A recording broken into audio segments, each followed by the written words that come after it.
Hi, I'm Milla, and welcome to my Milla's Game Room video. Given the PS Vita is now legacy hardware, it's now developing a vibrant fan translation scene. Many of the best games released for the console did not leave Japan due to its relatively tiny market outside of Asia, despite its dedicated fanbase. And of course, this passionate fanbase meant many games would get fan translated sooner or later. As with my recent Switch video, I will set a few ground rules out of respect for the developers. Firstly, I will not include any machine translated games or in-progress projects that aren't playable from start to finish. Secondly, I will not include games that are translation ports from titles since localized on modern consoles. There are a surprisingly large number of these, especially for visual novels, and I feel it's a bit disrespectful to backport official translations when there is an adequately available official release, so I won't include them. However, if a title is only easily available on PC and not on modern consoles, or there is something different and unique about this version, it's also eligible. I will also give a disclaimer that these games are not officially localized at the time of this video. This may unexpectedly change in the future though. If any of these titles get officially localized, whether on the Switch or elsewhere, please buy the official release to support the developers. So all that said, let's jump straight into it. Back in the early 2010s, Sony briefly held a Building the List initiative, a shortly ran campaign to get more Japanese games from third parties localized into English. One of these games was Tales of Hearts R, a remake of the DS original. However, it was actually the second Tales of game to get remade on the PS Vita. The first, Tales of Innocence R, is the game I'm discussing today. Releasing in Japan on the 26th of January 2012, it's one of a handful of mainline Tales games never to get a localization, and one of the oldest Vita games period. In this game, you play as Ruka, a merchant's son. He rescues Lufa, a fugitive, and teams up with her and others with supernatural powers to stop the wars consuming the world. The gameplay itself is similar to Tales of Hearts R. If you've played that game, you will adjust to this title quite easily.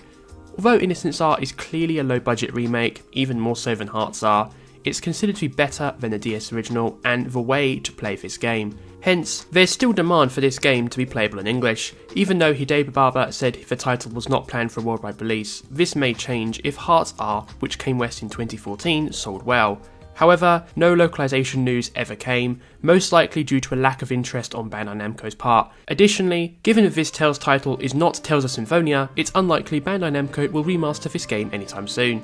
Therefore, if you want to check out this forgotten title in this flagship RPG franchise, this unofficial patch, which is based on the fan translation for the Nintendo DS version, is the way to go. There is a link to the patches in the description below, alongside all of the others mentioned in this video. Another Bandai Namco franchise you need to check out if you're a fan of Japanese games is the Taiko Tatsujin series. While Bandai Namco does localize games in this cult classic rhythm game franchise nowadays, the games were never viable for localization back then, due to licensing issues, as recently as this PlayStation Vita entry.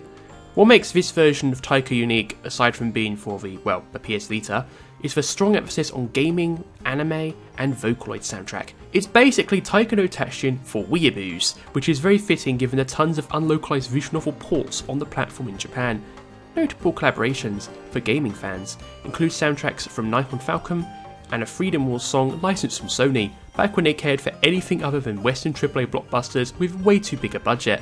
This was also the first Taiko game to get DLC, and there is a ton. While you don't need the English patch to play Taiko V version, it does make the game easier to navigate, especially so if you want to play the Dondo Quest mode included within the game, which is not too different from the rhythmic adventure titles localized on the Nintendo Switch. Alongside another game I'll get to later in this video, Taiko Tatsujin V version is an essential rhythm title for Vita owners to check out. Rejet is an otome game company infamous for two things: developing dark, messed up titles and their reputation for refusing to localize their games outside of Asia. As both of these things speak for themselves, let's touch on the games themselves and their patch history. The first, Diabolik Lovers Haunted Dark Bridal, is a Vita port of the very first High Lover title, originally on the PSP. In this game, you play as Yui, who moves into a mansion where a bunch of vampires live.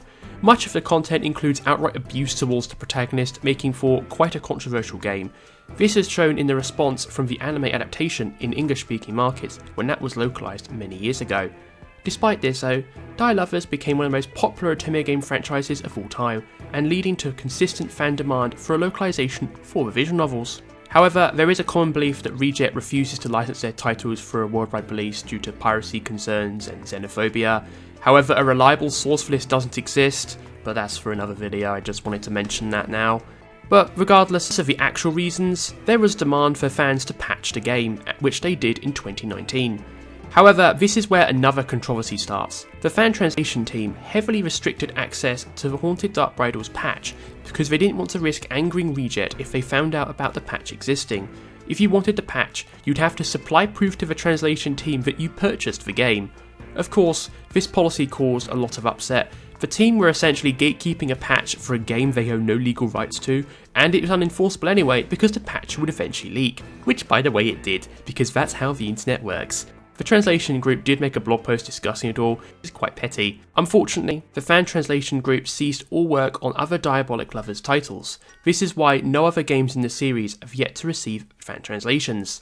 However, upon the Vita store closure announcement in 2021, the fan translation group did release the patch publicly because they believed the game would no longer be officially available after the store closed. However, Sony reversed the decision months later to close the store, and at the time of this video it's still open, so kind of a little anticlimactic. Either way, this is the way to go if you wish to experience Diabolik Lovers in English. The second Reject title to be patched on the Vita, Black Wolf Saga, also known as the Game of Thrones of Otome, centres around a core conflict between humans and gods, and it gets really dark. It's split into two titles, Bloody Nightmare and Last Hope, that tell the story from the human and wolf's perspectives respectively. Reject originally released Bloody Nightmare on PC, before later releasing Last Hope on PSP with Idea Factory publishing that version. Both games were later combined into one Vita release, Weib und Schwarz, in 2015. The fan translation story for Bloody Nightmare is nowhere near as interesting. This patch was fully completed for the PC version via Visional Reader, but was ported over to the Vita in 2021. Last Hope does not have an English translation available at the time of this video, so if you download this patch, you can play the whole of Bloody Nightmare in English, making for a great standalone experience by itself.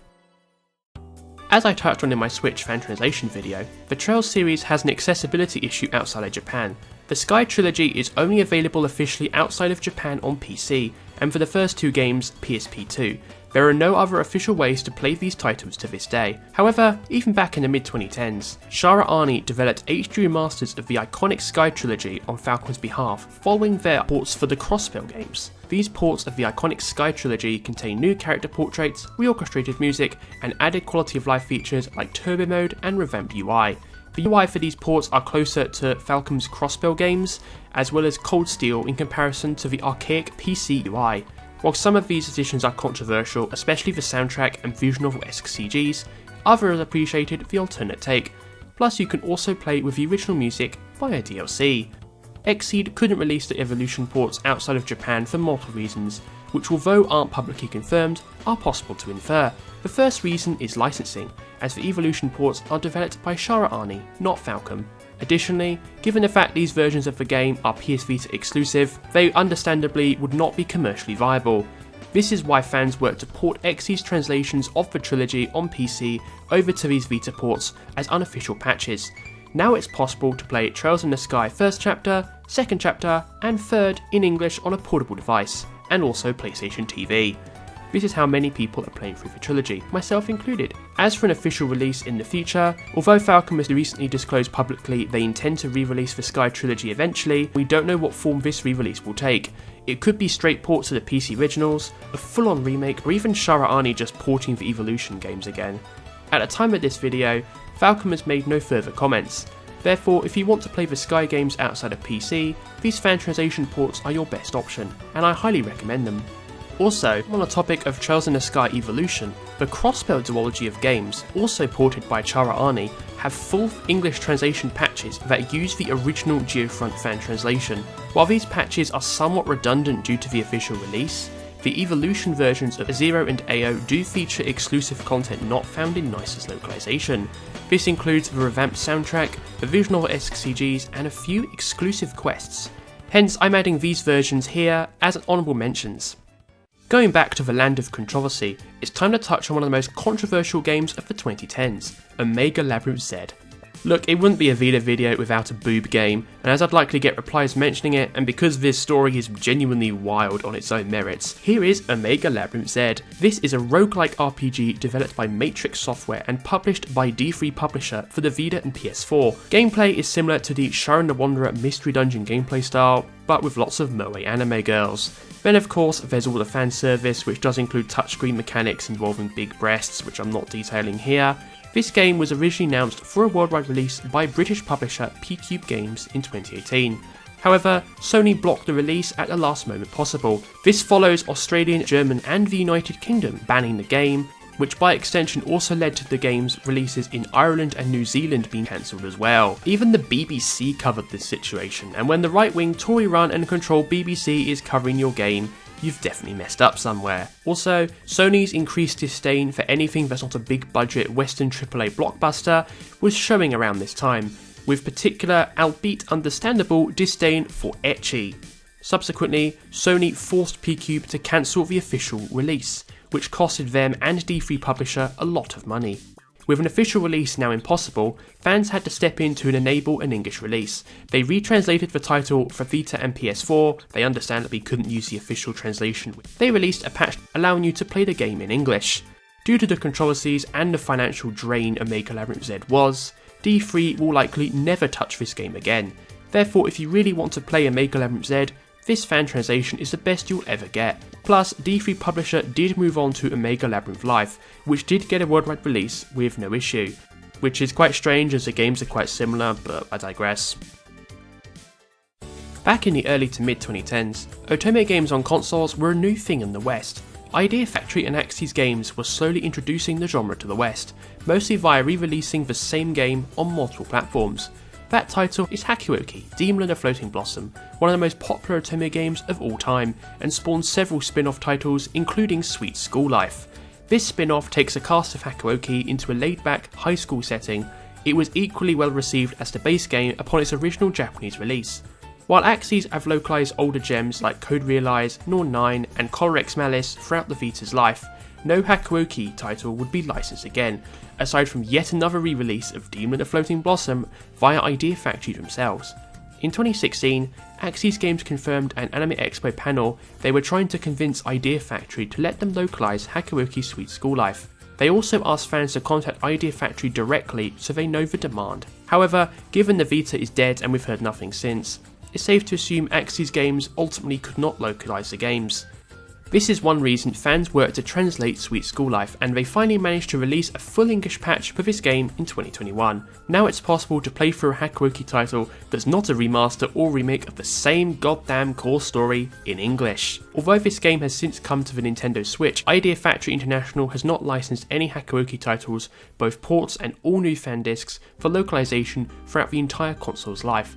It's likely the franchise fatigue Idea Factory self-inflicted on Hakuoki in the 2010s has finally caught up with them. Only recently did the main Hakuoki story get announced for a Western re-release via East Asia Soft, much to everyone's surprise. While this does pave the way for future localizations of various fan discs, including Sweet School Life, this is no guarantee. This is especially relevant because otome have been reluctant to license older titles for a Western release. In the meantime, this patch exists as a great alternative. To wrap up this video, I'm going to talk about one of my favourite games on the PS Vita, as well as one of the earliest Vita patches to release in general, IA VT Colourful. This is a rhythm game starring First Place's IA Vocaloid. Developed by Marvelous Inc. and directed by Kenichiro Takaki of Senran Kagura fame, this rhythm game has over 50 licensed tracks of classic Vocaloid goodness from the early to mid 2010s. The gameplay is comparable to Project Diva, with its button-based gameplay dependent on the various lines and bars that appear throughout the screen. It is somewhat easier than Project Diva, making it a more accessible title. This accessibility is partially why IAVT became a popular import title back during the Vita's life. It's so easy to play and get into. Much like Taiko V version, you don't need the patch to play this game, although even more so here because half of IAVT's UI is already in English. Regardless, this game is so good you should just play it anyway, especially if you struggle with the high level difficulty of other rhythm games. As for localization, this never happened. In a rare move, Kenichiro Takaki himself confirmed the title would not see a Western release on the Vita due to licensing issues, and that people who want to play this game need to import it. This upfront response is something that I respect a lot, and this confirmation effectively gave the go-ahead for fans to make a patch. Fans did this, and IAVT became one of the Vita's very first fan translations. IAVT is unlikely to ever come back, because all parties involved have moved on to other projects and studios many years ago. First Place, the owner of the IA Vocaloid, seemed uninterested in licensing out a sequel, something I've personally wanted for many years now. Instead, they've been content letting other companies AI Vocaloid songs into subsequent rhythm games, like Taiko Tatsujin and Groove Coaster. Marvelous themselves have also shifted their priorities, which became obvious in their 2023 press event. Anyway, that's going to do it for today's video. Please let me know in the comments what other Vita fan translations people should check out and can play right now. There are still loads I've not talked about, so I can probably do a part 2 down the line. Are there also any other games you want to see get an English patch? Let me know in the comments below. Thank you so much for watching everyone. Please like, comment, subscribe, and consider becoming a channel member to support the channel in the link below. Thank you so much for watching. Have a lovely day. Bye bye.